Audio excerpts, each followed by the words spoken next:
కర్మ విపాక శాస్త్రాన్ని మనం అర్థం చేసుకోవాలి.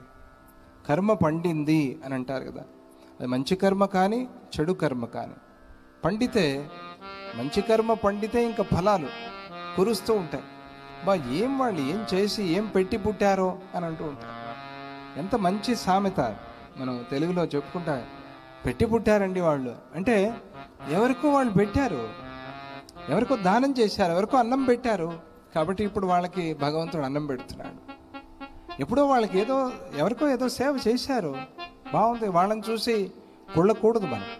వాళ్ళకి ఎందుకు అవన్నీ వస్తాయి, వాళ్ళు చెడ్డవాళ్ళు, వాళ్ళు ఎప్పుడు ఏం చేశారో నీకేం తెలుసు, వాళ్ళకి ఏం పుణ్యం ఉందో నీకేం తెలుసు. అందువల్ల నువ్వు నీ పుణ్యం పెంచుకోవాలి తప్ప ఎవరిని చూసి ఏడవటం అనేది మంచి పద్ధతి కాదు. కర్మ విపాకం. అందువల్ల ఆ కర్మ విపాకాన్ని మనం అర్థం చేసుకోవాలి. మన జీవితంలో జరిగేటువంటి సుఖ దుఃఖాలన్నిటినీ కూడా మనం పరిశీలన చేసుకుంటూ ఉండాలి. ఎందుకు సుఖం, ఎందుకు దుఃఖం అనేది చూసుకుంటూ ఉండాలి. మనం ఆలోచన చేసుకోవాలి. ఆత్మ పరిశీలన అంటారు. ఆత్మ పరిశీలన చేసుకోవాలి. ఓహో, ఎందుకు వచ్చింది సుఖం, ఎందుకు వచ్చింది దుఃఖం అని. వీటి వెనకాల ఉండేటువంటి బీజం, మూలం ఏమిటి అనేది మనం అర్థం చేసుకోవాలి. అది పుణ్య బీజంగా ఉందా లేకపోతే పాప బీజంగా ఉందా అనేది.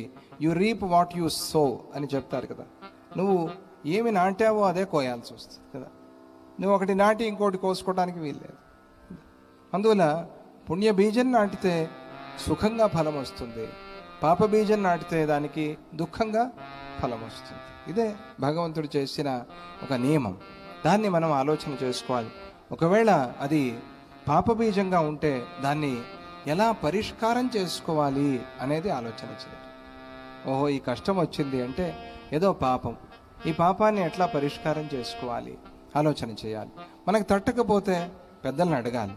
ఏదో పాపం వచ్చింది, దీనివల్ల ఈ దారిద్ర్యం అనుభవిస్తూ ఉన్నాం, ఈ రోగం అనుభవిస్తూ ఉన్నాం, ఈ కష్టాలు అనుభవిస్తూ ఉన్నాం, ఏమిటి, ఏం చేశాం, తెలిసి అయితే ఏం చేయలేదు, తెలియకుండా ఏం చేశాం మాకు తెలియదు, అది మరి దాన్ని ఎట్లా పోగొట్టుకోవాలి అంటే దానికే కర్మ విపాక శాస్త్రం అని తెలిసిన వాళ్ళు, పెద్దలు, గురువులు మనకి దారి చూపెడతారు.